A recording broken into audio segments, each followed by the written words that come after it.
ਸਤਿ ਸ਼੍ਰੀ ਅਕਾਲ ਦੋਸਤੋ, ਸਵਾਗਤ ਜੀ ਨਵੀਂ ਕਹਾਣੀ ਵਿੱਚ। ਸਾੜੀ ਦੇ ਪੱਲੂ ਨਾਲ ਰੋਂਦੀ ਪਾਲੀ ਦੇ ਹੰਝੂ ਪੂੰਝਦੇ ਹੋਏ ਮਾਂ ਬਿੰਦਰੋ ਨੇ ਕਿਹਾ, ਨੌ ਚਿੰਤਾ ਨਾ ਕਰ, ਮੈਂ ਤੁਹਾਡੇ ਨਾਲ ਕੁਝ ਵੀ ਗਲਤ ਨਹੀਂ ਹੋਣ ਦੇਵਾਂਗੀ। ਅੱਜ ਰਾਤ ਮੈਂ ਸਾਰਾ ਸੱਚ ਆਪ ਦੇਖ ਲਵਾਂਗੀ। ਪਰ ਮਾਂ ਜੀ, ਤੁਸੀਂ ਆਪ ਦੇਖ ਲਵੋਗੇ? ਪਰ ਕਿਵੇਂ? ਹੰਝੂ ਪੂੰਝਦਿਆਂ ਪਾਲੀ ਨੇ ਆਪਣੀ ਸੱਸ ਨੂੰ ਸਵਾਲ ਕੀਤਾ। ਤੂੰ ਕਿਵੇਂ ਦੀ ਛੱਡ ਤੇ ਜਿਵੇਂ ਮੈਂ ਕਹਾਂਗੀ ਤੂੰ ਉਵੇਂ ਕਰੀਂ। ਅੱਜ ਰਾਤ ਨੂੰ ਤੂੰ ਮੇਰੇ ਕਮਰੇ ਵਿੱਚ ਸੌਂ ਜਾਵੀਂ, ਮੇਰੇ ਬਿਸਤਰੇ ਉੱਤੇ, ਤੇ ਮੈਂ ਤੁਹਾਡੇ ਕਮਰੇ ਵਿੱਚ ਤੁਹਾਡੇ ਬਿਸਤਰੇ ਉੱਤੇ ਸੌਵਾਂਗੀ। ਪਾਲੀ ਇਹ ਸ਼ਬਦ ਸੁਣ ਕੇ ਦੰਗ ਰਹਿ ਗਈ ਕਿ ਮਾਂ ਆਪਣੇ ਪੁੱਤਰ ਨੂੰ ਫੜਨਾ ਚਾਹੁੰਦੀ ਹੈ ਜਾਂ ਮੇਰੀ ਸੱਚਾਈ ਦੀ ਜਾਂਚ ਕਰਨਾ ਚਾਹੁੰਦੀ ਹੈ। ਪਰ ਮੈਨੂੰ ਕੋਈ ਡਰ ਨਹੀਂ ਹੈ, ਕਿਉਂਕਿ ਇਹ ਸੱਚ ਸੀ ਜੋ ਮੈਂ ਸੱਸ ਮਾਂ ਨੂੰ ਕਿਹਾ ਹੈ। ਪਰ ਜੇ ਜੀਤੇ ਨੂੰ ਪਤਾ ਲੱਗ ਗਿਆ ਤਾਂ ਕੀ ਕਰੇਗਾ, ਪਤਾ ਨਹੀਂ। ਉਸੇ ਵੇਲੇ ਮਾਂ ਨੇ ਕਿਹਾ, ਸਮਝ ਗਈ ਨੋ, ਹੁਣ ਤੂੰ ਜਾ, ਮੈਂ ਵੀ ਜਾਂਦੀ ਹਾਂ। ਨੋ ਤੇ ਮਾਂ ਨੇ ਕਮਰੇ ਦੇ ਨਾਲ ਨਾਲ ਸਾੜੀ ਤੇ ਬਿਸਤਰਾ ਵੀ ਬਦਲ ਲਿਆ। ਰਾਤ ਦਾ ਤਕਰੀਬਨ 1 ਵੱਜ ਚੁੱਕਾ ਸੀ। ਘਰ ਦੇ ਸਾਰੇ ਲੋਕ ਸੁੱਤੇ ਪਏ ਸਨ, ਪਰ ਮਾਂ ਦੀਆਂ ਅੱਖਾਂ ਵਿੱਚ ਨੀਂਦ ਨਹੀਂ ਸੀ। ਉਹ ਸਮਾਂ ਸਮਾਪਤ ਹੋਣ ਦੀ ਉਡੀਕ ਕਰ ਰਹੀ ਸੀ ਤੇ ਮਨ ਹੀ ਮਨ ਸੋਚ ਰਹੀ ਸੀ ਕਿ ਕਾਸ਼ ਨੋ ਦੀਆਂ ਗੱਲਾਂ ਗਲਤ ਹੋ ਜਾਣ ਤੇ ਫਿਰ ਕੱਲ ਉਸ ਨੂੰ ਪੁੱਛ ਲਵਾਂਗੀ, ਮੇਰੇ ਬੇਟੇ ਤੇ ਕਿੰਨਾ ਗੰਭੀਰ ਇਲਜ਼ਾਮ ਲਗਾਇਆ ਹੈ। ਪਰ ਨੋ ਵੀ ਐਵੇਂ ਝੂਠ ਨਹੀਂ ਬੋਲਦੀ ਤੇ ਫਿਰ ਵਿਚਾਰੀ ਵਿਧਵਾ ਵੀ ਹੈ, ਤਾਂ ਉਹ ਜਿਹੀ ਝੂਠੀ ਗੱਲ ਨਹੀਂ ਕਹੇਗੀ। ਅੱਜ ਜੋ ਵੀ ਹੋਵੇਗਾ ਮੈਂ ਆਪਣੀਆਂ ਅੱਖਾਂ ਨਾਲ ਦੇਖਾਂਗੀ। ਜਿਵੇਂ ਹੀ ਮੈਂ ਸੋਚ ਰਹੀ ਸੀ ਕਿ ਖਿੜਕੀ ਦੇ ਖੜਕਣ ਦੀ ਆਵਾਜ਼ ਆਈ। ਮਾਂ ਚਾਦਰ ਲੈ ਕੇ ਪਈ ਹੋਈ ਸੀ, ਪੱਖਾ ਤੇਜ਼ ਚੱਲ ਰਿਹਾ ਸੀ। ਫਿਰ ਖਿੜਕੀ ਤੋਂ ਕਮਰੇ ਦੇ ਅੰਦਰ ਕਿਸੇ ਨੇ ਛਾਲ ਮਾਰਨ ਦੀ ਆਵਾਜ਼ ਆਈ। ਕਿਸੇ ਦੇ ਕਦਮ ਉਸ ਵੱਲ ਵੱਧ ਰਹੇ ਸਨ। ਉਦੋਂ ਹੀ ਮਾਂ ਨੂੰ ਮਹਿਸੂਸ ਹੋਇਆ ਕਿ ਕੋਈ ਉਸਦੇ ਮੰਜੇ ਤੇ ਬੈਠਾ ਹੈ ਤੇ ਉਸ ਨੂੰ ਫੜ ਲਿਆ। ਬਿੰਦਰੋ ਨੇ ਝੱਟ ਚਾਦਰ ਲਾ ਕੇ ਉਸ ਨੂੰ ਧੱਕਾ ਦਿੱਤਾ। ਧੱਕਾ ਮਾਰਨ ਨਾਲ ਉਹ ਬੰਦਾ ਡਿੱਗ ਪਿਆ। ਬਿੰਦਰੋ ਜਲਦੀ ਨਾਲ ਉੱਠੀ ਤਾਂ ਉਸਨੇ ਉਸ ਨੂੰ ਪਿੱਛੇ ਤੋਂ ਫੜ ਲਿਆ ਤੇ ਕਿਹਾ, ਹੁਣ ਕਿੱਥੇ ਜਾ ਰਹੀ ਹੈ? ਕਈ ਦਿਨਾਂ ਤੋਂ ਤੂੰ ਬਹਾਨੇ ਬਣਾ ਕੇ ਮੇਰਾ ਖੂਨ ਸਾੜ ਰਹੀ ਹੈ। ਅੱਜ ਨਹੀਂ ਛੱਡਾਂਗਾ। ਅੱਜ ਤੁਸੀਂ ਜੋ ਮਰਜ਼ੀ ਕਹੋ, ਸਭ ਸੁੱਤੇ ਹੋਏ ਹਨ। ਤੇ ਸੁਣੋ, ਜੇ ਤੂੰ ਰੋਲਾ ਪਾਇਆ ਤਾਂ ਮੈਂ ਤੈਨੂੰ ਇਸ ਪਿਸਤੌਲ ਨਾਲ ਗੋਲੀ ਮਾਰ ਦਿਆਂਗਾ, ਪਿੱਛੇ ਤੋਂ ਉਸ ਬੰਦੇ ਨੇ ਕਿਹਾ। ਬਿੰਦਰੋ ਨੇ ਥੋੜਾ ਜ਼ੋਰ ਨਾਲ ਆਪਣੇ ਆਪ ਨੂੰ ਛੁਡਾਇਆ ਤੇ ਕਿਸੇ ਤਰ੍ਹਾਂ ਰੋਸ਼ਨੀ ਕੀਤੀ। ਜੀਤੇ ਨੇ ਰੋਸ਼ਨੀ ਵਿੱਚ ਬਿੰਦਰੋ ਨੂੰ ਦੇਖਿਆ ਤਾਂ ਹੈਰਾਨ ਰਹਿ ਗਿਆ। ਮਾਂ, ਤੁਸੀਂ ਇੱਥੇ ਕਿਵੇਂ? ਕਿਉਂ, ਕੀ ਹੋਇਆ? ਹੁਣ ਆ ਨਾ, ਮੈਨੂੰ ਬਿਸਤਰੇ ਤੇ ਲੈ ਕੇ ਜਾ ਤੇ ਜੋ ਮਰਜ਼ੀ ਕਰ। ਵਾਹ ਪੁੱਤਰਾ ਵਾਹ। ਮਾਂ ਪੁੱਤਰ ਦੇ ਜਨਮ ਲਈ ਜਿੰਨਾ ਖੁਸ਼ ਹੁੰਦੀ ਹੈ, ਅੱਜ ਓਨਾ ਹੀ ਮੈਂ ਤੁਹਾਡੇ ਇਸ ਕੰਮ ਤੋਂ ਸ਼ਰਮਿੰਦਾ ਹਾਂ। ਕਾਸ਼ ਤੂੰ ਪਹਿਲਾਂ ਹੀ ਮਰ ਗਿਆ ਹੁੰਦਾ। ਪਰ ਮਾਂ, ਮੈਂ ਸ਼ਰਾਬ ਦੇ ਨਸ਼ੇ ਵਿੱਚ ਹਾਂ। ਵਾਹ ਪੁੱਤ ਵਾਹ, ਆਪਣੀ ਕਰਤੂਤ ਨੂੰ ਛੁਪਾਉਣ ਲਈ ਇੱਕ ਹੋਰ ਕਰਤੂਤ ਕਰ ਰਿਹਾ ਹੈ। ਜੇ ਤੂੰ ਸ਼ਰਾਬੀ ਸੀ ਤਾਂ ਨੂੰਹ ਦੇ ਕਮਰੇ ਤੱਕ ਕਿਵੇਂ ਆਇਆ? ਤੁਸੀਂ ਮੇਰੇ ਕਮਰੇ ਵਿੱਚ ਕਿਉਂ ਨਹੀਂ ਆਏ? ਜੇ ਤੂੰ ਸ਼ਰਾਬੀ ਸੀ ਤਾਂ ਖਿੜਕੀ ਵਿੱਚੋਂ ਕਿਵੇਂ ਲੰਘ ਆਇਆ ਤੇ ਨੂੰਹ ਦਾ ਮੰਜਾ ਕਿਵੇਂ ਦਿਸਿਆ? ਤੂੰ ਵਾਸ਼ਨਾ ਵਿੱਚ ਇੰਨਾ ਅੰਨਾ ਹੋ ਜਾਵੇਂਗਾ, ਮੈਂ ਸੋਚਿਆ ਵੀ ਨਹੀਂ ਸੀ। ਤੇਰੇ ਵਰਗੇ ਨੀਚ ਪੁੱਤ ਦੀ ਮਾਂ ਹੋਣ ਨਾਲੋਂ ਮੈਂ ਬਾਂਝ ਹੀ ਰਹਿੰਦੀ ਤਾਂ ਚੰਗਾ ਹੁੰਦਾ। ਪਰ ਮਾਂ, ਪਾਲੀ ਮੈਨੂੰ ਬੁਲਾਉਂਦੀ ਸੀ। ਉਹ ਵਿਧਵਾ ਹੈ ਨਾ, ਤੇ ਸ਼ਾਇਦ ਉਹ ਵੀ ਅੱਗੇ ਕੁਝ ਉਹ ਬੋਲਦਾ। ਬਿੰਦਰੋ ਨੇ ਉਸ ਦੀ ਗੱਲ ਤੇ 2-3 ਥੱਪੜ ਮਾਰ ਦਿੱਤੇ ਤੇ ਕਿਹਾ, ਆਪਣੀ ਗੰਦੀ ਜ਼ਬਾਨ ਨਾਲ ਕੁਝ ਮਾੜੇ ਸ਼ਬਦ ਨਾ ਬੋਲੀ ਪਾਲੀ ਬਾਰੇ। ਜੀਤਾ ਚੀਕਿਆ, ਮਾਂ, ਹੁਣ ਜੇ ਤੂੰ ਮੈਨੂੰ ਮਾਰਿਆ ਤਾਂ ਮੈਂ ਭੁੱਲ ਜਾਵਾਂਗਾ ਕਿ ਤੂੰ ਮੇਰੀ ਮਾਂ ਹੈ। ਇਹ ਕਹਿ ਕੇ ਉਸਨੇ ਆਪਣਾ ਪਿਸਤੌਲ ਬਿੰਦਰੋ ਵੱਲ ਸਿੱਧਾ ਕਰ ਦਿੱਤਾ। ਅੱਛਾ, ਹੁਣ ਤੂੰ ਮੈਨੂੰ ਮਾਰੇਂਗਾ? ਠੀਕ ਹੈ, ਅੱਜ ਤੂੰ ਮੈਨੂੰ ਮਾਰ ਹੀ ਦੇ। ਇਹ ਨੇਕ ਕੰਮ ਵੀ ਅੱਜ ਤੂੰ ਕਰ ਲੈ। ਚੰਗਾ ਹੋਵੇਗਾ ਕਿ ਨੂੰਹ ਦੀ ਇੱਜ਼ਤ ਬਚਾਉਣ ਲਈ ਮੈਂ ਮਰ ਜਾਵਾਂਗੀ। ਦੋਵਾਂ ਦੀ ਉੱਚੀ ਆਵਾਜ਼ ਨੇ ਘਰ ਦੇ ਸਾਰੇ ਮੈਂਬਰਾਂ ਨੂੰ ਜਗਾ ਦਿੱਤਾ। ਸਾਰੇ ਜਣੇ ਨੂੰਹ ਦੇ ਕਮਰੇ ਵੱਲ ਭੱਜੇ। ਕਮਰੇ ਵਿੱਚ ਨਜ਼ਾਰਾ ਦੇਖ ਕੇ ਸਾਰਿਆਂ ਦੇ ਪੈਰਾਂ ਦੀ ਜ਼ਮੀਨ ਖਿਸਕ ਗਈ। ਇਹ ਸਭ ਦੇਖ ਕੇ ਪਾਲੀ ਰੋਣ ਲੱਗ ਪਈ। ਉਹ ਸੋਚਣ ਲੱਗੀ ਕਿ ਜਿਹੀ ਇੱਜ਼ਤ ਬਚਾਉਣ ਦਾ ਕੀ ਫਾਇਦਾ, ਜਿਸ ਦੀ ਖਾਤਰ ਉਸ ਦੀ ਮਾਂ ਦੀ ਜਾਨ ਚਲੀ ਜਾਵੇ। ਮਾਂ ਨਾ ਰਹੀ ਤਾਂ ਮੈਂ ਵੀ ਕਿਵੇਂ ਜੀਵਾਂਗੀ ਇਸ ਘਰ ਵਿੱਚ? ਇੱਕ ਮਾਂ ਮੇਰਾ ਸਹਾਰਾ ਏ, ਫਿਰ ਕੌਣ ਬਚਾਵੇਗਾ ਮੇਰੀ ਇੱਜ਼ਤ? ਉਹ ਤਾਂ ਫਿਰ ਯਕੀਨੀ ਤੌਰ ਤੇ ਲੁੱਟੀ ਜਾਵੇਗੀ। ਉਹ ਭੱਜ ਕੇ ਤੇਜ਼ੀ ਨਾਲ ਆਪਣੀ ਸੱਸ ਦੇ ਸਾਹਮਣੇ ਆ ਖੜੀ ਹੋ ਗਈ। ਜੀਤੇ, ਜੇ ਤੂੰ ਮਾਰਨਾ ਹੈ ਤਾਂ ਮੈਨੂੰ ਮਾਰ, ਪਰ ਮਾਂ ਨੂੰ ਕੁਝ ਨਾ ਕਹੀਂ। ਦੇਖ, ਇਹ ਤੇਰੀ ਮਾਂ ਹੈ ਤੇ ਮੈਂ ਕਿਸੇ ਹੋਰ ਘਰ ਦੀ ਹਾਂ। ਜੇ ਮੈਂ ਮਰ ਵੀ ਗਈ ਤਾਂ ਤੇਰਾ ਘਰ ਬਚ ਜਾਵੇਗਾ। ਤੂੰ ਵੇਸ਼ਵਾ ਚਲੀ ਜਾ। ਇਹ ਸਭ ਤੇਰੇ ਕਰਕੇ ਹੀ ਹੋ ਰਿਹਾ ਹੈ। ਤੂੰ ਇਸ ਘਰੇ ਅੱਗ ਲਾਈ ਹੈ ਤੇ ਹੁਣ ਸਾਨੂੰ ਸਾਰਿਆਂ ਨੂੰ ਐਕਟਿੰਗ ਕਰਕੇ ਦਿਖਾਉਂਦੀ ਹੈ। ਜੀਤੇ ਦੇ ਮੂੰਹੋਂ ਅਜਿਹੀਆਂ ਬੇਸ਼ਰਮੀ ਭਰੀਆਂ ਗੱਲਾਂ ਸੁਣ ਕੇ ਉਸਦੇ ਪਿਤਾ ਦਾ ਗੁੱਸਾ 7ਵੇਂ ਅਸਮਾਨ ਤੇ ਪਹੁੰਚ ਗਿਆ। ਉਸਨੇ ਝੱਟ ਜੀਤੇ ਦਾ ਪਿਸਤੌਲ ਫੜ ਕੇ ਦੂਰ ਸੱਟ ਦਿੱਤਾ ਤੇ ਆਪਣੀ ਸੋਟੀ ਨਾਲ ਉਸਨੂੰ ਕੁੱਟਣ ਲੱਗ ਪਿਆ ਤੇ ਕਿਹਾ, ਨਲਾਇਕਾ, ਸਾਡੇ ਪਰਿਵਾਰ ਵਿੱਚ ਤੇਰੇ ਜਿੰਨਾ ਬੇਵਕੂਫ ਕੋਈ ਨਹੀਂ ਹੋਇਆ। ਤੇਰੀ ਨਜ਼ਰ ਵਿੱਚ ਥੋੜੀ ਜਿਹੀ ਸ਼ਰਮ ਵੀ ਹੈ ਤਾਂ ਫੇਰ ਕਿਤੇ ਜਾ ਕੇ ਮਰ ਜਾਵੀਂ। ਤੇਰੀ ਮੌਤ ਦਾ ਸਾਨੂੰ ਪਛਤਾਵਾ ਨਹੀਂ ਹੋਵੇਗਾ। ਵਾਹ ਬਾਪੂ ਜੀ, ਤੁਸੀਂ ਵੀ ਸ਼ੁਰੂ ਹੋ ਗਏ। ਥੋੜੀ ਮੇਰੀ ਵੀ ਗੱਲ ਸੁਣ ਲੈਂਦੇ। ਤੁਸੀਂ ਵੀ ਮੈਨੂੰ ਮਾਂ ਵਾਂਗੂ ਮੂਰਖ ਸਮਝਦੇ ਹੋ। ਜਰਾ ਠੰਡੇ ਦਿਮਾਗ ਨਾਲ ਸੋਚੋ। ਬਾਪੂ, ਪਾਲੀ ਪੂਰੀ ਜਵਾਨ ਹੈ ਤੇ ਉੱਤੋਂ ਇਹ ਵਿਧਵਾ ਹੈ ਕਿ ਇਸ ਨੂੰ ਕਾਮ ਵਾਸਨਾ ਨਹੀਂ ਚੜ੍ਹ ਸਕਦੀ ਹੈ। ਫਿਰ ਉਸ ਅੱਗ ਨੂੰ ਠੰਡਾ ਕਰਨ ਲਈ ਕਿਸੇ ਹੋਰ ਕੋਲ ਨਾ ਜਾਵੇਗੀ। ਜੇਕਰ ਇਹ ਬਾਹਰਲੇ ਖੂਹ ਵਿੱਚ ਜਾ ਕੇ ਆਪਣੀ ਪਿਆਸ ਬੁਝਾਵੇਗੀ ਤਾਂ ਉਸ ਨਾਲੋਂ ਤੁਸੀਂ ਬਦਨਾਮ ਨਹੀਂ ਹੋਵੋਗੇ। ਭਲਾ ਇਸ ਤੋਂ ਚੰਗਾ ਇਸ ਦੀ ਅੱਗ ਇੱਥੇ ਬੁਝਦੀ ਰਹੇ। ਐਨੀ ਘਿਨਾਉਣੀ ਦਲੀਲ ਸੁਣ ਕੇ ਜੀਤੇ ਦੇ ਬਾਪੂ ਨੇ ਅੱਗੇ ਹੋ ਕੇ ਉਸਦੇ ਵਾਲਾਂ ਨੂੰ ਫੜ ਕੇ ਕਿਹਾ, ਵਾਹ ਬੇਟਾ, ਤੁਸੀਂ ਇਸ ਤੋਂ ਮਾੜਾ ਸੋਚ ਵੀ ਨਹੀਂ ਸਕਦੇ ਹੋ। ਕੋਈ ਯੋਧਾ ਨਹੀਂ ਹੈ ਜੋ ਸ਼ੇਰ ਵਾਂਗ ਰਹਿੰਦਾ ਹੈ, ਪਰ ਤੂੰ ਤਾਂ ਗਿਰਜ ਨਿਕਲਿਆ ਜੋ ਮਰੇ ਹੋਏ ਜਾਨਵਰਾਂ ਨੂੰ ਨੋਚ ਕੇ ਖਾਂਦੇ ਹਨ। ਤੇ ਤੂੰ ਵੀ ਦੁੱਖਾਂ ਦੀ ਮਾਰੀ ਆਪਣੀ ਭਾਬੀ ਲਈ ਐਨੀ ਗੰਦੀ ਸੋਚ ਰੱਖ ਕੇ ਉਸ ਨੂੰ ਨੋਚ ਕੇ ਖਾ ਜਾਣਾ ਚਾਹੁੰਦਾ ਹੈ। ਚੰਗਾ ਤਾਂ ਹੁੰਦਾ ਜੇ ਤੂੰ ਮਰਦਾਂ ਵਾਂਗ ਉਸ ਦਾ ਪੁੱਤਰ ਬਣ ਕੇ ਉਹਨਾਂ ਗਿਰਜਾਂ ਨਾਲ ਲੜਦਾ ਜੋ ਉਸ ਵੱਲ ਬੁਰੀ ਨਜ਼ਰ ਰੱਖਦੇ ਹਨ। ਪਰ ਹੁਣ ਤਾਂ ਤੂੰ ਜਾ ਕੇ ਆਪਣੀ ਭਾਬੀ ਦੇ ਪੈਰੀ ਪੈ ਕੇ ਮੁਆਫੀ ਮੰਗ ਲੈ। ਇਹ ਕਹਿ ਕੇ ਖੜਕ ਸਿੰਘ ਨੇ ਜੀਤੇ ਨੂੰ ਪਾਲੀ ਦੇ ਪੈਰਾਂ ਵੱਲ ਧੱਕਾ ਦਿੱਤਾ। ਜੀਤਾ ਪੈਰੀ ਪੈ ਕੇ ਅੰਦਰੋਂ ਅੰਦਰੀ ਸੜਨ ਲੱਗਾ। ਬਾਪੂ ਜੀ ਨੇ ਕਿਹਾ, ਧੀਏ, ਮੈਂ ਸ਼ਰਮਿੰਦਾ ਹਾਂ ਤੇ ਮੈਂ ਆਪਣੇ ਨਕੰਮੇ ਪੁੱਤਰ ਦੀ ਤਰਫੋਂ ਤੁਹਾਡੇ ਤੋਂ ਮਾਫੀ ਮੰਗਦਾ ਹਾਂ। ਇਹ ਗੱਲ ਕਦੇ ਘਰੋਂ ਬਾਹਰ ਕਿਸੇ ਨੂੰ ਨਾ ਦੱਸਣਾ, ਨਹੀਂ ਤਾਂ ਸਾਡੀ ਇੱਜ਼ਤ ਮਿੱਟੀ ਵਿੱਚ ਮਿਲ ਜਾਵੇਗੀ। ਇਹ ਕਹਿ ਕੇ ਬਾਪੂ ਜੀ ਤੇਜ਼ ਕਦਮਾਂ ਨਾਲ ਕਮਰੇ ਵਿੱਚੋਂ ਬਾਹਰ ਚਲੇ ਗਏ। ਜੀਤਾ ਵੀ ਹੰਕਾਰ ਨਾਲ ਬਾਹਰ ਚਲਾ ਗਿਆ ਤੇ ਪਾਲੀ ਆਪਣੀ ਮਾਂ ਨੂੰ ਜੱਫੀ ਪਾ ਕੇ ਰੋਣ ਲੱਗ ਪਈ। ਫਿਰ ਮਾਂ ਨੇ ਕਿਹਾ, ਤੂੰ ਰੋ ਨਾ ਧੀਏ, ਮੈਂ ਅਜੇ ਵੀ ਤੇਰੇ ਲਈ ਹੈਗੀ ਹਾਂ। ਮੈਂ ਹਜੇ ਮਰੀ ਨਹੀਂ, ਤੈਨੂੰ ਮੇਰੇ ਹੁੰਦੇ ਕੁਝ ਨਹੀਂ ਹੋਵੇਗਾ। ਪਾਲੀ ਨੇ ਕਿਹਾ, ਮਾਂ, ਤੂੰ ਹਮੇਸ਼ਾ ਮੇਰੇ ਨਾਲ ਰਹਿਣਾ। ਰੱਬ ਤੁਹਾਨੂੰ ਮੇਰੀ ਵੀ ਉਮਰ ਲਾ ਦੇਵੇ। ਇਸੇ ਤਰ੍ਹਾਂ ਰਾਤ ਲੰਘ ਗਈ। ਅਗਲੀ ਸਵੇਰ ਹੋਈ ਪਰ ਜੀਤਾ ਅਜੇ ਵੀ ਬੇਇੱਜ਼ਤੀ ਦੀ ਅੱਗ ਵਿੱਚ ਸੜ ਰਿਹਾ ਸੀ। ਰਾਤ ਦੀ ਬੇਇੱਜ਼ਤੀ ਨੇ ਉਸਨੂੰ ਦੁਖੀ ਕਰ ਦਿੱਤਾ ਸੀ। ਉਹ ਜਲਦੀ ਤੋਂ ਜਲਦੀ ਆਪਣੀ ਬੇਇੱਜ਼ਤੀ ਦਾ ਬਦਲਾ ਲੈਣਾ ਚਾਹੁੰਦਾ ਸੀ। ਉਸਨੇ ਪਿੰਡ ਦੇ ਆਪਣੇ ਨੀਚ ਦੋਸਤਾਂ ਨੂੰ ਇਕੱਠਾ ਕੀਤਾ। ਫਿਰ ਉਹਨਾਂ ਨਾਲ ਸ਼ਰਾਬ ਪੀਤੀ ਤੇ ਕੁਝ ਯੋਜਨਾ ਬਣਾਈ। 2-3 ਦਿਨ ਘਰ ਵਿੱਚ ਸ਼ਾਂਤੀ ਰਹੀ, ਪਰ ਇਹ ਸ਼ਾਂਤੀ ਤੂਫਾਨ ਤੋਂ ਪਹਿਲਾਂ ਦੀ ਸ਼ਾਂਤੀ ਸੀ। ਇੱਕ ਸਵੇਰ ਪਾਲੀ ਤੇ ਉਸਦੀ ਸੱਸ ਕਿਸੇ ਕੰਮ ਲਈ ਖੇਤਾਂ ਵਿੱਚ ਚਲੀਆਂ ਗਈਆਂ। ਖੇਤਾਂ ਵਿੱਚ ਫਸਲਾਂ ਖੜੀਆਂ ਸਨ। ਜਿਵੇਂ ਹੀ ਉਹ ਦੋਵੇਂ ਖੇਤਾਂ ਵਿੱਚ ਪਹੁੰਚੀਆਂ ਤਾਂ ਕੁਝ ਮੁੰਡੇ ਖੇਤਾਂ ਵਿੱਚੋਂ ਬਾਹਰ ਆ ਕੇ ਪਾਲੀ ਨੂੰ ਫੜਨ ਲੱਗੇ। ਪਾਲੀ ਨਾਲ ਦੁਰਵਿਵਹਾਰ ਨੂੰ ਰੋਕਣ ਲਈ ਜਿਵੇਂ ਹੀ ਉਸਦੀ ਸੱਸ ਨੇ ਉਹਨਾਂ ਨੂੰ ਉਲਟਾ ਸਿੱਧਾ ਕਹਿਣਾ ਸ਼ੁਰੂ ਕੀਤਾ ਤਾਂ ਜੀਤੇ ਨੇ ਪਿੱਛੇ ਤੋਂ ਆ ਕੇ ਆਪਣੀ ਮਾਂ ਨੂੰ ਫੜ ਲਿਆ ਤੇ ਉਸਦੇ ਮੂੰਹ ਤੇ ਕੱਪੜਾ ਪਾ ਕੇ ਉਸਦੇ ਹੱਥ ਪੈਰ ਬੰਨ੍ਹ ਦਿੱਤੇ। ਮਾਂ ਦੇ ਛੁੱਟਣ ਦੀ ਬਹੁਤ ਕੋਸ਼ਿਸ਼ ਕੀਤੀ ਪਰ ਸਭ ਵਿਅਰਥ ਗਿਆ। ਹੁਣ ਤਾਂ ਮੂੰਹੋਂ ਆਵਾਜ਼ ਵੀ ਨਹੀਂ ਨਿਕਲ ਰਹੀ ਸੀ। ਪਾਲੀ ਡਰ ਨਾਲ ਕੰਬਣ ਲੱਗੀ। ਫਿਰ ਜੀਤੇ ਨੇ ਇੱਕ ਸਪਰੇਅ ਕੱਢ ਕੇ ਪਾਲੀ ਦੇ ਮੂੰਹ ਵੱਲ ਮਾਰ ਦਿੱਤੀ। ਪਾਲੀ ਕੁਝ ਦੇਰ ਵਿੱਚ ਹੀ ਬੇਹੋਸ਼ ਹੋ ਗਈ। ਹੁਣ ਇਹਨਾਂ ਬਦਮਾਸ਼ਾਂ ਦਾ ਕੰਮ ਆਸਾਨ ਹੋ ਗਿਆ ਸੀ। ਮਾਂ ਦੀਆਂ ਅੱਖਾਂ ਸਾਹਮਣੇ ਉਸਦੀ ਲਾਡਲੀ ਨੂੰਹ ਨਾਲ ਜ਼ੁਲਮਾਂ ਦੀਆਂ ਸਾਰੀਆਂ ਹੱਦਾਂ ਪਾਰ ਹੁੰਦੀਆਂ ਰਹੀਆਂ। ਉਸਦੇ ਸਰੀਰ ਨੂੰ ਇੱਕ-ਇੱਕ ਕਰਕੇ ਲੁੱਟਿਆ ਗਿਆ। ਵਿਚਾਰੀ ਮਾਂ ਵੇਖਣ ਤੇ ਹੰਝੂ ਹੋਣ ਤੋਂ ਸਿਵਾਏ ਕੁਝ ਨਾ ਕਰ ਸਕੀ। ਉਸ ਦੀਆਂ ਅੱਖਾਂ ਸਾਹਮਣੇ ਉਸਦੇ ਪੁੱਤਰ ਤੇ ਉਸਦੇ ਨਕੰਮੇ ਸਾਥੀਆਂ ਨੇ ਸ਼ਰਾਬ ਪੀਤੀ। ਵਾਰੀ-ਵਾਰੀ ਪਾਲੀ ਦੇ ਸਰੀਰ ਨੂੰ ਨੋਚਿਆ ਤੇ ਜਦੋਂ ਉਹ ਉੱਥੋਂ ਜਾਣ ਲੱਗੇ ਤਾਂ ਕੁਝ ਦੂਰ ਜਾ ਕੇ ਜੀਤਾ ਆਪਣੇ ਸਾਥੀਆਂ ਸਮੇਤ ਵਾਪਸ ਮੁੜਿਆ ਤੇ ਆਪਣੀ ਮਾਂ ਕੋਲ ਆਇਆ ਤੇ ਉਸ ਨੂੰ ਠੋਕਰ ਮਾਰਦੇ ਹੋਏ ਕਿਹਾ, ਵੇਖ ਬੁੱਢੀਆ, ਤੁਸੀਂ ਵੇਖ ਲਿਆ ਜੀਤੇ ਦਾ ਬਦਲਾ। ਮੈਂ ਜੀਤਾ ਇੱਕ ਬੰਦਾ ਹਾਂ ਤੇ ਤੂੰ ਇੱਕ ਔਰਤ ਹੈ। ਤੂੰ ਮੇਰਾ ਕੋਈ ਨੁਕਸਾਨ ਨਹੀਂ ਕਰ ਸਕਦੀ। ਮੈਂ ਤੁਹਾਡੀਆਂ ਅੱਖਾਂ ਸਾਹਮਣੇ ਤੁਹਾਡੀ ਨੂੰਹ ਨਾਲ ਦੁਰਵਿਵਹਾਰ ਕੀਤਾ ਤੇ ਤੂੰ ਹੰਝੂ ਹੋਣ ਤੋਂ ਇਲਾਵਾ ਕੁਝ ਨਾ ਕਰ ਸਕੀ ਤੇ ਹੁਣ ਅੱਗੇ ਵੀ ਕੁਝ ਨਹੀਂ ਕਰ ਸਕਦੀ, ਕਿਉਂਕਿ ਮੈਂ ਤੁਹਾਡਾ ਇਕਲੌਤਾ ਪੁੱਤ ਬਚਿਆ ਹਾਂ। ਜੇਕਰ ਮੈਨੂੰ ਕੁਝ ਹੋ ਗਿਆ ਤਾਂ ਤੁਹਾਡਾ ਖਾਨਦਾਨ ਤਬਾਹ ਹੋ ਜਾਵੇਗਾ।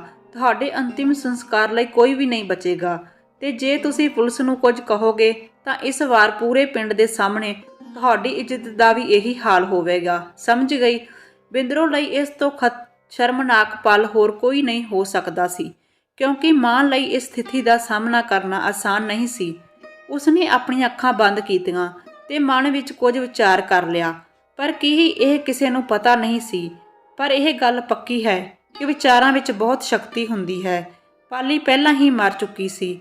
ਉਸਦੇ ਸਰੀਰ ਵਿੱਚੋਂ ਨਿਕਲ ਰਿਹਾ ਖੂਨ ਤੇ ਉਸਦੇ ਸਰੀਰ ਦੇ ਨਿਸ਼ਾਨ ਖੁਦ ਉਸ ਨਾਲ ਵਾਪਰੇ ਘਿਨਾਉਣੇ ਕਾਰੇ ਨੂੰ ਬਿਆਨ ਕਰ ਰਹੇ ਸਨ। ਸਾਰੀ ਖੇਡ ਖਤਮ ਹੋ ਚੁੱਕੀ ਸੀ। ਪਰ ਕਰੇ ਤਾਂ ਮਾਂ ਵੀ ਕੀ ਕਰੇ। ਹੁਣ ਉਹ ਬੇਵੱਸ ਸੀ। ਉਹ ਸੋਚਣ ਲੱਗੀ ਕਿ ਮੈਂ ਇੱਕ ਰਾਖਸ਼ ਨੂੰ ਕਿਵੇਂ ਜਨਮ ਦਿੱਤਾ, ਜਿਸ ਨੇ ਆਪਣਾ ਘਰ ਤਬਾਹ ਕਰ ਦਿੱਤਾ, ਉਹ ਵੀ ਮੇਰੇ ਸਾਹਮਣੇ, ਤੇ ਮੈਂ ਕੁਝ ਨਾ ਕਰ ਸਕੀ। ਕਿੰਨੀ ਬੇਵੱਸ ਹੁੰਦੀ ਹੈ ਔਰਤ। ਪਾਲੀ ਦੇ ਸਰੀਰ ਵਿੱਚੋਂ ਨਿਕਲਦਾ ਲਹੂ ਤੇ ਮਾਂ ਦੀਆਂ ਅੱਖਾਂ ਵਿੱਚੋਂ ਵਗਦੇ ਹੰਝੂ ਸਵੇਰ ਨੂੰ ਵਹਾ ਕੇ ਲੈ ਗਏ ਸਨ। ਜਦੋਂ ਕਾਫੀ ਸਮਾਂ ਬੀਤ ਗਿਆ ਤਾਂ ਜੀਤੇ ਦੇ ਬਾਪੂ ਨੂੰ ਸ਼ੱਕ ਹੋਇਆ। ਉਹ ਦੋਨਾਂ ਨੂੰ ਦੇਖਣ ਖੇਤਾਂ ਵਿੱਚ ਚਲਿਆ ਆਇਆ। ਕੁਝ ਦੇਰ ਭਾਲ ਕਰਨ ਤੋਂ ਬਾਅਦ ਉਹਨਾਂ ਨੂੰ ਖੂਨ ਨਾਲ ਰੰਗੀ ਪਾਲੀ ਦੀ ਅਰਧ ਨੰਗਣ ਹਾਲਤ ਵਿੱਚ ਲਾਸ਼ ਪਈ ਮਿਲੀ। ਪਾਲੀ ਦੀ ਲਾਸ਼ ਦੇਖ ਕੇ ਉਸਦਾ ਦਿਲ ਕੰਬ ਗਿਆ। ਉਸਨੇ ਝੱਟ ਆਪਣੀ ਪੱਗ ਲਾ ਕੇ ਉਸ ਉੱਤੇ ਪਾ ਦਿੱਤੀ। ਉਸਨੇ ਕਦੇ ਸੁਪਨੇ ਵਿੱਚ ਵੀ ਨਹੀਂ ਸੋਚਿਆ ਸੀ ਕਿ ਮੇਰੀ ਪੱਗ ਮੇਰੀ ਨੂੰਹ ਦਾ ਕਫਨ ਬਣੇਗੀ। ਬਿੰਦਰੋ ਦੀ ਅਜਿਹੀ ਹਾਲਤ ਦੇਖ ਕੇ ਉਸ ਦੀਆਂ ਅੱਖਾਂ ਵਿੱਚੋਂ ਹੰਝੂ ਵਹਿ ਤੁਰੇ। ਉਸਨੇ ਤੁਰੰਤ ਉਸ ਨੂੰ ਖੋਲ੍ਹਿਆ। ਬਿੰਦਰੋ ਆਪਣੇ ਪਤੀ ਨੂੰ ਜੱਫੀ ਪਾ ਕੇ ਰੋਣ ਲੱਗੀ ਤੇ ਕਿਹਾ, ਅਸੀਂ ਬਰਬਾਦ ਹੋ ਗਏ। ਅਸੀਂ ਆਪਣੀ ਵਿਧਵਾ ਨੂੰਹ ਨਾਲ ਇਨਸਾਫ ਨਹੀਂ ਕਰ ਸਕੇ। ਪਰ ਮੈਨੂੰ ਵੀ ਕੁਝ ਦੱਸੋ, ਆਖਿਰ ਹੋਇਆ ਕੀ? ਕਿਸ ਨੇ ਕੀਤਾ ਇਹ ਸਭ? ਬਿੰਦਰੋ ਨੇ ਕੁਝ ਨਹੀਂ ਦੱਸਿਆ ਤੇ ਕਿਹਾ, ਸੁਣੋ ਜੀ, ਹੁਣ ਆਪਣੀ ਨੂੰਹ ਨੂੰ ਆਪਣੇ ਮੋਢੇ ਦਾ ਸਹਾਰਾ ਦੇ ਕੇ ਲੈ ਚੱਲੋ। ਜੀਤੇ ਦੇ ਪਿਤਾ ਨੇ ਪਾਲੀ ਨੂੰ ਮੋਢਿਆਂ ਤੇ ਚੁੱਕ ਲਿਆ ਤੇ ਘਰ ਵੱਲ ਲੈ ਤੁਰਿਆ। ਖੜਕ ਸਿੰਘ ਨੂੰ ਆਪਣੀ ਵਿਧਵਾ ਨੂੰਹ ਨੂੰ ਮੋਢੇ ਤੇ ਲਟਕਾ ਕੇ ਲਿਆਉਂਦੇ ਦੇਖ ਕੇ ਸਾਰੇ ਪਿੰਡ ਦੇ ਲੋਕ ਇਕੱਠੇ ਹੋਣ ਲੱਗੇ। ਪਾਲੀ ਨਾਲ ਬਦਸਲੂਕੀ ਤੇ ਉਸ ਦੀ ਮੌਤ ਦੀ ਖਬਰ ਆਲੇ ਦੁਆਲੇ ਦੇ ਸਾਰੇ ਪਿੰਡਾਂ ਵਿੱਚ ਫੈਲ ਗਈ। ਹਰ ਕੋਈ ਹੈਰਾਨ ਸੀ ਕਿ ਵੱਡੇ ਘਰ ਦੀ ਨੂੰਹ ਨਾਲ ਅਜਿਹਾ ਘਿਨਾਉਣਾ ਅਪਰਾਧ ਕਰਨ ਦੀ ਹਿੰਮਤ ਕਿਸ ਨੇ ਕੀਤੀ, ਪਰ ਕਿਸੇ ਨੂੰ ਕੁਝ ਸਮਝ ਨਹੀਂ ਆ ਰਿਹਾ ਸੀ। ਲੋਕਾਂ ਤੇ ਪਾਲੀ ਦੇ ਬਾਪੂ ਨੇ ਕਿਹਾ, ਬਿੰਦਰੋ, ਅਸੀਂ ਅਣਪਛਾਤੇ ਲੋਕਾਂ ਖਿਲਾਫ ਪੁਲਿਸ ਰਿਪੋਰਟ ਦਰਜ ਕਰਵਾ ਦਿੰਦੇ ਹਾਂ, ਜਿਸ ਨਾਲ ਸਾਡੀ ਨੂੰਹ ਨਾਲ ਹੋਏ ਜ਼ੁਲਮ ਤੇ ਦੋਸ਼ੀਆਂ ਨੂੰ ਸਜ਼ਾ ਦਿਵਾਉਣ ਵਿੱਚ ਮਦਦ ਮਿਲੇਗੀ। ਬਿੰਦਰੋ ਨੇ ਕਿਹਾ, ਛੱਡੋ, ਅਸੀਂ ਪੁਲਿਸ ਦੇ ਪੰਗੇ ਵਿੱਚ ਕਿਉਂ ਪੈਣਾ ਹੈ? ਸਾਡੀ ਇੱਜ਼ਤ ਤਾਂ ਪਹਿਲਾਂ ਹੀ ਖਤਮ ਹੋ ਚੁੱਕੀ ਹੈ। ਹੁਣ ਇਹ ਨਵੀਂ ਮੁਸੀਬਤ ਨਹੀਂ ਆਉਣ ਦਿਆਂਗੇ। ਜਲਦੀ ਤੋਂ ਜਲਦੀ ਇਸ ਦਾ ਸੰਸਕਾਰ ਕਰਵਾ ਦਿਓ। ਖੜਕ ਸਿੰਘ ਨੇ ਪਾਲੀ ਦਾ ਸੰਸਕਾਰ ਕਰਾ ਦਿੱਤਾ। ਖੜਕ ਸਿੰਘ ਦੇ ਫੈਸਲੇ ਵਿਰੁੱਧ ਕੋਈ ਕੁਝ ਨਹੀਂ ਕਹਿ ਸਕਦਾ ਸੀ। ਸੰਸਕਾਰ ਤੋਂ ਬਾਅਦ ਉਸ ਰਾਤ ਘਰ ਵਿੱਚ ਸਨਾਟਾ ਛਾਇਆ ਹੋਇਆ ਸੀ। ਫਿਰ ਜੀਤਾ ਘਰ ਆਇਆ ਤੇ ਆਪਣੇ ਕਮਰੇ ਵਿੱਚ ਚਲਾ ਗਿਆ। ਕਮਰੇ ਵਿੱਚ ਪਹੁੰਚ ਕੇ ਉਹ ਆਪਣੇ ਬੈੱਡ ਤੇ ਲੇਟਿਆ ਹੋਇਆ ਸੀ। ਜਦੋਂ ਅਚਾਨਕ ਉਸ ਦੇ ਕਮਰੇ ਦਾ ਦਰਵਾਜ਼ਾ ਖੁੱਲ੍ਹਿਆ, ਵੇਖਿਆ ਤਾਂ ਉਸ ਦੀ ਮਾਂ ਉਸ ਦੇ ਸਾਹਮਣੇ ਖੜੀ ਸੀ। ਉਸਨੇ ਕਿਹਾ, ਸ਼ਾਬਾਸ਼ ਬੇਟਾ, ਤੂੰ ਉਸ ਕੁਲਕਸ਼ਣੀ ਨੂੰ ਚੰਗਾ ਸਬਕ ਸਿਖਾਇਆ। ਉਹ ਉੱਚੀ ਉੱਚੀ ਹੱਸ ਪਈ। ਚੰਗਾ ਹੋਇਆ ਉਹ ਮਰ ਗਈ, ਨਹੀਂ ਤਾਂ ਸਾਡੇ ਸਾਰਿਆਂ ਲਈ ਮੁਸੀਬਤ ਬਣੀ ਰਹਿਣੀ ਸੀ। ਆ ਮੇਰੇ ਗਲੇ ਲੱਗ ਜਾ। ਜੀਤੇ ਨੇ ਉੱਠ ਕੇ ਮਾਂ ਨੂੰ ਗਲੇ ਲਗਾ ਲਿਆ। ਮਾਂ ਨੇ ਉਸ ਦੇ ਪਿਆਰ ਨਾਲ ਸਿਰ ਤੇ ਹੱਥ ਫੇਰਦੇ ਹੋਏ ਕਿਹਾ, ਹੁਣ ਤੂੰ ਆਰਾਮ ਨਾਲ ਸੌਂ ਜਾ। ਅੱਜ ਤੁਹਾਨੂੰ ਸ਼ਾਂਤੀ ਦੀ ਨੀਂਦ ਆਵੇਗੀ। ਜੀਤਾ ਆਪਣੀ ਮਾਂ ਦੇ ਬਦਲੇ ਸੁਭਾਅ ਤੋਂ ਹੈਰਾਨ ਰਹਿ ਗਿਆ। ਪਰ ਮਾਂ ਤਾਂ ਮਾਂ ਹੁੰਦੀ ਹੈ। ਉਹ ਕਦੇ ਵੀ ਆਪਣੇ ਪੁੱਤ ਦਾ ਬੁਰਾ ਨਹੀਂ ਚਾਹੁੰਦੀ। ਉਹ ਮਨ ਹੀ ਮਨ ਸੋਚਣ ਲੱਗਾ। ਮਾਂ ਉੱਥੋਂ ਚਲੀ ਗਈ। ਥੋੜੀ ਦੇਰ ਵਿੱਚ ਉਹ ਖੜਕ ਸਿੰਘ ਦੇ ਕਮਰੇ ਵਿੱਚ ਚਲੀ ਗਈ। ਇੰਨੀ ਰਾਤ ਬਿੰਦਰੋ, ਤੁਸੀਂ ਇੱਥੇ ਕੀ ਕਰਨ ਆਏ ਹੋ? ਖੜਕ ਸਿੰਘ ਨੇ ਕਿਹਾ, ਮੈਂ ਕੀ ਕਰ ਸਕਦੀ ਹਾਂ ਸਿਵਾਏ ਪਾਪ ਧੋਣ ਦੇ। ਪਾਪਾਂ ਨੂੰ ਧੋਣ ਲਈ ਕਿਸ ਦੇ ਪਾਪ ਕੀ ਕਹਿ ਰਹੀ ਹੈ? ਮੈਨੂੰ ਕੁਝ ਸਮਝ ਨਹੀਂ ਆ ਰਹੀ। ਪਰ ਬਿੰਦਰੋ ਸਭ ਕੁਝ ਜਾਣਦੀ ਹੈ ਜੀ, ਪਾਪ ਕਰਨ ਵਾਲੇ ਨੂੰ ਵੀ, ਪਾਪ ਧੋਣ ਵਾਲੇ ਨੂੰ ਵੀ। ਉਸਨੇ ਖੜਕ ਸਿੰਘ ਦੀ ਬੰਦੂਕ ਚੱਕ ਲਈ ਤੇ 2 ਕਾਰਤੂਸ ਉਸ ਵਿੱਚ ਪਾ ਕੇ ਤੁਰ ਪਈ। ਉਹ ਬਿੰਦਰੋ, ਇਹ ਕੋਈ ਖਿਡੌਣਾ ਨਹੀਂ ਹੈ ਜੋ ਤੁਸੀਂ ਇਸ ਨੂੰ ਲੈ ਕੇ ਚੱਲੇ ਹੋ। ਇਹ ਬੰਦੂਕ ਹੈ, ਇਸ ਤੋਂ ਗੋਲੀ ਚੱਲ ਜਾਵੇਗੀ। ਤਾਂ ਮੈਂ ਵੀ ਸਭ ਜਾਣਦੀ ਹਾਂ। ਮੈਨੂੰ ਵੀ ਪਤਾ ਹੈ ਇਹ ਬੰਦੂਕ ਤੇ ਗੋਲੀ ਦਾ। ਤੁਸੀਂ ਪਿੱਛੇ ਹਟੋ। ਅੱਜ ਮੈਨੂੰ ਆਪਣਾ ਫਰਜ਼ ਪੂਰਾ ਕਰਨ ਦਿਓ। ਉਹ ਤੁਰਦੀ ਹੋਈ ਜੀਤੇ ਦੇ ਕਮਰੇ ਵਿੱਚ ਪਹੁੰਚ ਗਈ। ਲਾਈਟ ਔਨ ਕੀਤੀ ਤਾਂ ਜੀਤਾ ਹੈਰਾਨ ਹੋ ਕੇ ਬੈਠ ਗਿਆ। ਮਾਂ ਦੇ ਹੱਥ ਵਿੱਚ ਬੰਦੂਕ ਤੇ ਬਾਪੂ ਜੀ ਨੂੰ ਪਿੱਛੇ ਖੜੇ ਵੇਖਿਆ ਤਾਂ ਉਹ ਡਰ ਗਿਆ ਤੇ ਬੋਲਿਆ, ਬਾਪੂ ਜੀ ਦੇਖੋ, ਮਾਂ ਬੰਦੂਕ। ਹਾਂ ਹਾਂ ਬੰਦੂਕ। ਤੁਸੀਂ ਕੀ ਸੋਚਦੇ ਹੋ ਕਿ ਤੁਸੀਂ ਮਨਮਾਨੀ ਕਰੋਗੇ? ਤੇਰਾ ਖੂਨ ਖੂਨ ਹੈ। ਪਾਲੀ ਦਾ ਖੂਨ ਖੂਨ ਨਹੀਂ ਸੀ। ਤੇਰੇ ਅੰਦਰ ਲਹਿਰ ਉੱਠਦੀ ਹੈ, ਪਰ ਪਤਾ ਨਹੀਂ ਜਦੋਂ ਮਾਂ ਦੇ ਅੰਦਰ ਲਹਿਰਾਂ ਉੱਠਦੀਆਂ ਹਨ ਤਾਂ ਫਿਰ ਕਿਆਮਤ ਦਾ ਦਿਨ ਆ ਜਾਂਦਾ ਹੈ। ਕੀ ਕਿਹਾ ਸੀ ਤੂੰ ਕਿ ਮੈਂ ਬੰਦਾ ਹਾਂ? ਸੁਣ, ਮੈਂ ਵੀ ਇਸ ਘਰ ਦੀ ਇੱਕ ਔਰਤ ਹਾਂ ਤੇ ਕੁਝ ਵੀ ਕਰ ਸਕਦੀ ਹਾਂ। ਨਾਲੇ ਹਾਂ, ਇੱਕ ਗੱਲ ਹੋਰ ਸੁਣ ਪੁੱਤਰਾ, ਜਦੋਂ ਕੁੱਤਾ ਪਾਗਲ ਹੋ ਜਾਵੇ ਤਾਂ ਗੋਲੀ ਮਾਰ ਦਿੱਤੀ ਜਾਂਦੀ ਹੈ ਤਾਂ ਜੋ ਸਮਾਜ ਲਈ ਖਤਰਾ ਨਾ ਬਣ ਜਾਵੇ। ਤੇ ਤੁਸੀਂ ਉਹੀ ਪਾਗਲ ਕੁੱਤੇ ਹੋ। ਹੁਣ ਤੁਸੀਂ ਇੰਨੇ ਤਾਕਤਵਰ ਹੋ ਗਏ ਕਿ ਆਪਣੀ ਮਾਂ ਦੀ ਇੱਜ਼ਤ ਨੂੰ ਹੱਥ ਪਾਵੋਗੇ। ਤੇਰੀ ਮਾਂ ਦੀ ਇੱਜ਼ਤ ਬਚਾਉਣ ਲਈ ਤੁਹਾਡਾ ਪਿਤਾ ਹਜੇ ਜਿੰਦਾ ਹੈ। ਮੈਂ ਤੈਨੂੰ ਜਨਮ ਦਿੱਤਾ ਹੈ ਤੇ ਮੌਤ ਵੀ ਮੈਂ ਦੇਵਾਂਗੀ। ਹੋਰ ਕੀ ਕਿਹਾ ਸੀ ਤੂੰ ਕਿ ਘਰ ਦਾ ਕੁੱਲ ਦੀਪਕ ਹੈ? ਤੂੰ ਸੁਣ ਲੈ, ਦੀਵਾ ਬਲਦਾ ਹੈ ਤੇ ਬਲ ਦਿੱਤਾ ਜਾਂਦਾ ਹੈ, ਪਰ ਜਦੋਂ ਜੰਗਲ ਦੀ ਅੱਗ ਬਣ ਜਾਵੇ ਤਾਂ ਬੁਝਾਉਣਾ ਹੀ ਪੈਂਦਾ ਹੈ। ਅੱਜ ਮੈਂ ਆਪਣੇ ਹੱਥਾਂ ਨਾਲ ਇਸ ਅੱਗ ਨੂੰ ਬੁਝਾਵਾਂਗੀ ਜਿਸ ਨੇ ਮੇਰਾ ਘਰ ਸਾੜ ਕੇ ਸੁਆਹ ਕਰ ਦਿੱਤਾ। ਇਸ ਤੋਂ ਪਹਿਲਾਂ ਕਿ ਇਸ ਦੀਆਂ ਲਪਟਾਂ ਸਾਡੇ ਦੋਵਾਂ ਤੱਕ ਪਹੁੰਚਣ, ਤੂੰ ਪਹਿਲਾਂ ਇਸ ਨੂੰ ਬੁਝਾਉਣਾ ਜ਼ਰੂਰੀ ਹੈ। ਅੱਜ ਤੇਰੇ ਵਰਗੇ ਪਾਪੀ ਨੂੰ ਖਤਮ ਕਰ ਦੇਵਾਂਗੀ। ਇਹ ਕਹਿੰਦੇ ਹੀ ਉਸਨੇ ਦੋਵੇਂ ਗੋਲੀਆਂ ਜੀਤੇ ਦੀ ਛਾਤੀ ਵਿੱਚ ਮਾਰ ਦਿੱਤੀਆਂ। ਜੀਤਾ ਉੱਥੇ ਹੀ ਢੇਰ ਹੋ ਗਿਆ। ਖੜਕ ਸਿੰਘ ਇਹ ਸਭ ਦੇਖ ਕੇ ਹੈਰਾਨ ਰਹਿ ਗਿਆ। ਬਿੰਦਰੋ ਨੇ ਕਿਹਾ, ਸੁਣੋ ਜੀ, ਹੁਣ ਪਛਤਾਵਾ ਕਰਨ ਦਾ ਸਮਾਂ ਨਹੀਂ ਹੈ। ਇਹ ਪਾਪੀਆਂ ਦੇ ਨਾਸ਼ ਦਾ ਸਮਾਂ ਹੈ। ਪਹਿਲ ਤਾਂ ਮੈਂ ਆਪਣੇ ਪੁੱਤ ਤੋਂ ਕਰ ਦਿੱਤੀ ਹੈ। ਹੁਣ ਇਹ ਬੰਦੂਕ ਲੈ ਕੇ ਉਹਨਾਂ ਪਾਪੀਆਂ ਨੂੰ ਸਜ਼ਾ ਦਿਓ ਜਿਨ੍ਹਾਂ ਨੇ ਮੇਰੇ ਸਾਹਮਣੇ ਮੇਰੀ ਧੀ ਦੀ ਇੱਜ਼ਤ ਲੁੱਟੀ ਸੀ। ਖੜਕ ਸਿੰਘ ਬਿੰਦਰੋ ਦੀ ਗੱਲ ਸਮਝ ਗਿਆ ਸੀ। ਉਹ ਸਮਝ ਗਿਆ ਸੀ ਕਿ ਜੀਤੇ ਨੇ ਸਾਰੀ ਘਟਨਾ ਬਿੰਦਰੋ ਦੇ ਸਾਹਮਣੇ ਕੀਤੀ ਹੈ। ਉਸਨੇ ਪਿਆਰ ਨਾਲ ਬਿੰਦਰੋ ਦੇ ਸਿਰ ਤੇ ਹੱਥ ਰੱਖ ਕੇ ਕਿਹਾ, ਬਿੰਦਰੋ, ਤੁਸੀਂ ਸੱਚਮੁੱਚ ਮਹਾਨ ਹੋ। ਇੱਕ ਪਰਾਈ ਧੀ ਲਈ ਤੁਸੀਂ ਆਪਣੇ ਪੁੱਤਰ ਨੂੰ ਸਜ਼ਾ ਦੇਣ ਵਿੱਚ ਜਰਾ ਵੀ ਦੇਰੀ ਨਹੀਂ ਕੀਤੀ। ਕਿਵੇਂ ਕਰਦੀ ਦੇਰੀ? ਇਹ ਨਤੀਜਾ ਉਸ ਦਿਨ ਉਸ ਨੀਚ ਨੂੰ ਛੱਡਣ ਦਾ ਨਤੀਜਾ ਸੀ। ਕੋਈ ਮਾਂ ਆਪਣੇ ਪੁੱਤਰ ਤੋਂ ਅਜਿਹੀ ਗਲਤੀ ਦੀ ਉਮੀਦ ਨਹੀਂ ਕਰ ਸਕਦੀ ਹੈ। ਅੱਜ ਮੈਂ ਹਾਰ ਗਈ ਜੀਤੇ ਦੇ ਬਾਪੂ। ਮੇਰਾ ਸਭ ਕੁਝ ਲੁੱਟਿਆ ਗਿਆ ਹੈ। ਮੈਂ ਤੁਹਾਡੀ ਅਪਰਾਧੀ ਹਾਂ ਜੋ ਤੁਹਾਨੂੰ ਗੰਦੀ ਔਲਾਦ ਜੰਮ ਕੇ ਦਿੱਤੀ ਸੀ। ਉਹ ਉਸਦੇ ਪੈਰਾਂ ਵਿੱਚ ਡਿੱਗ ਪਈ ਤੇ ਜੀਤੇ ਲਈ ਮੁਆਫੀ ਮੰਗਣ ਲੱਗੀ। ਮਾਹੌਲ ਕਾਫੀ ਗੰਭੀਰ ਸੀ। ਖੜਕ ਸਿੰਘ ਨਾ ਤਾਂ ਰੋ ਸਕਿਆ ਤੇ ਨਾ ਹੀ ਕੁਝ ਕਹਿ ਪਾ ਰਿਹਾ ਸੀ। ਸਿਰਫ ਅੰਦਰ ਹੀ ਅੰਦਰ ਇੱਕ ਅਜੀਬ ਘੁਟਨ ਮਹਿਸੂਸ ਕਰ ਰਿਹਾ ਸੀ। ਉਸਨੇ ਬਿੰਦਰੋ ਨੂੰ ਚੁੱਕ ਕੇ ਕਿਹਾ, ਬਿੰਦਰੋ, ਕਸੂਰ ਸਿਰਫ ਤੁਹਾਡਾ ਨਹੀਂ, ਮੇਰਾ ਵੀ ਪੁੱਤਰ ਸੀ।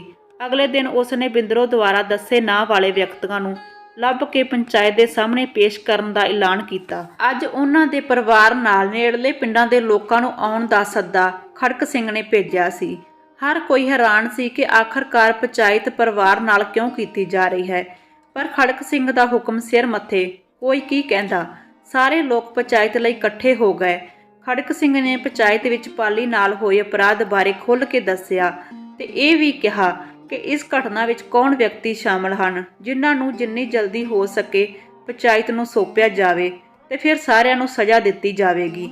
ਕੁਝ ਲੋਕਾਂ ਨੇ ਉੱਚੀ ਆਵਾਜ਼ ਵਿੱਚ ਕਿਹਾ, ਪਰ ਖੜਕ ਸਿੰਘ, ਇਸ ਵਿੱਚ ਸਭ ਤੋਂ ਵੱਡੀ ਗਲਤੀ ਤਾਂ ਤੁਹਾਡੇ ਪੁੱਤਰ ਦੀ ਹੈ। ਸਭ ਤੋਂ ਪਹਿਲਾਂ ਉਸ ਨੂੰ ਸਜ਼ਾ ਦਿੱਤੀ ਜਾਣੀ ਚਾਹੀਦੀ ਹੈ। ਖੜਕ ਸਿੰਘ ਨੇ ਆਪਣੇ ਕੰਮ ਵਾਲਿਆਂ ਨੂੰ ਅੰਦਰੋਂ ਮੰਜਾ ਲਿਆਉਣ ਦਾ ਹੁਕਮ ਦਿੱਤਾ ਤੇ ਕਿਹਾ ਕਿ ਤੁਸੀਂ ਲੋਕ ਸਹੀ ਕਹਿ ਰਹੇ ਹੋ। ਵੱਡੀ ਗਲਤੀ ਵਾਲੇ ਨੂੰ ਸਜ਼ਾ ਵੀ ਵੱਡੀ ਦੇਣੀ ਚਾਹੀਦੀ ਹੈ। ਪਹਿਲਾਂ ਇਸ ਮੰਜੇ ਵੱਲ ਵੇਖੋ, ਫਿਰ ਤੁਸੀਂ ਮੈਨੂੰ ਦੱਸੋ ਕਿ ਨਿਆਂ ਠੀਕ ਹੈ ਜਾਂ ਨਹੀਂ। ਜਦੋਂ ਹਰ ਕਿਸੇ ਦੀ ਨਜ਼ਰ ਮੰਜੇ ਵੱਲ ਗਈ ਤਾਂ ਉਹਨਾਂ ਨੇ ਦੰਦਾਂ ਹੇਠਾਂ ਉਂਗਲਾਂ ਦਬਾ ਲਈਆਂ। ਜੀਤਾ ਮਰਿਆ ਪਿਆ ਸੀ। ਹੁਣ ਕਿਸੇ ਨੇ ਕੁਝ ਨਹੀਂ ਕਹਿਣਾ ਸੀ। ਉਹ ਸਮਝ ਗਏ ਕਿ ਬਾਕੀ ਰਹਿੰਦੇ ਲੋਕਾਂ ਨਾਲ ਕੀ ਹੋਣ ਵਾਲਾ ਹੈ। ਖੜਕ ਸਿੰਘ ਨੇ ਕਿਹਾ, ਜੇ ਤੁਹਾਡੀਆਂ ਧੀਆਂ ਨਾਲ ਅਜਿਹਾ ਵਾਪਰਦਾ ਤਾਂ ਤੁਹਾਨੂੰ ਕਿਵੇਂ ਲੱਗਦਾ? ਪਰ ਅੱਜ ਤੋਂ ਚੰਗਿਆੜੀ ਮੇਰੇ ਘਰ ਤੋਂ ਪੈਦਾ ਹੋਈ, ਉਹ ਕੱਲ੍ਹ ਨੂੰ ਅੱਗ ਬਣ ਜਾਂਦੀ ਤੇ ਇਹ ਪਿੰਡ ਖੇਤਰ ਕਾਂ ਵਾਸਨਾ ਵਿੱਚ ਸੜਨ ਲੱਗਦਾ। ਮੈਂ ਚੰਗਿਆੜੀ ਨੂੰ ਦਬਾ ਦਿੱਤਾ ਹੈ, ਪਰ ਅਜੇ ਵੀ ਕੁਝ ਧੁੱਖ ਦੇ ਕੋਲੇ ਬਚ ਗਏ ਹਨ। ਉਹਨਾਂ ਨੂੰ ਬੁਝਾਉਣਾ ਵੀ ਜ਼ਰੂਰੀ ਹੈ। ਸਾਰਿਆਂ ਨੂੰ ਸਜ਼ਾ ਦਿੱਤੀ ਗਈ, ਉਹ ਵੀ ਮੌਤ ਦੀ। ਉਹਨਾਂ ਦੇ ਲਹੂ ਨਾਲ ਪਿੰਡ ਦਾ ਸਾਰਾ ਖੇਤਰ ਦੁਬਾਰਾ ਪਵਿੱਤਰ ਹੋ ਗਿਆ। ਇਹ ਸਪਸ਼ਟ ਸੰਦੇਸ਼ ਪਿੰਡਾਂ ਦੇ ਮੁੰਡਿਆਂ ਤੱਕ ਪਹੁੰਚ ਗਿਆ ਸੀ ਕਿ ਪਿੰਡਾਂ ਦੀਆਂ ਨੂੰਹਾਂ ਤੇ ਧੀਆਂ ਉੱਤੇ ਅਜਿਹਾ ਜ਼ੁਲਮ ਕਦੇ ਬਰਦਾਸ਼ਤ ਨਹੀਂ ਕੀਤਾ ਜਾਵੇਗਾ। ਜਿਹੀ ਘਟਨਾ ਦੁਬਾਰਾ ਉਸ ਖੇਤਰ ਵਿੱਚ ਫਿਰ ਕਦੇ ਨਹੀਂ ਹੋਈ ਸੀ। ਦੋਸਤੋ, ਕਹਾਣੀ ਵਧੀਆ ਲੱਗੀ ਹੋਵੇ ਤਾਂ ਲਾਈਕ ਸ਼ੇਅਰ ਕਰਨਾ। ਹੋਰ ਕਹਾਣੀਆਂ ਦੇਖਣ ਦੇ ਲਈ ਚੈਨਲ ਨੂੰ ਸਬਸਕ੍ਰਾਈਬ ਜ਼ਰੂਰ ਕਰ ਲਓ। ਧੰਨਵਾਦ ਜੀ ਤੁਹਾਡਾ ਸਾਰਿਆਂ ਦਾ।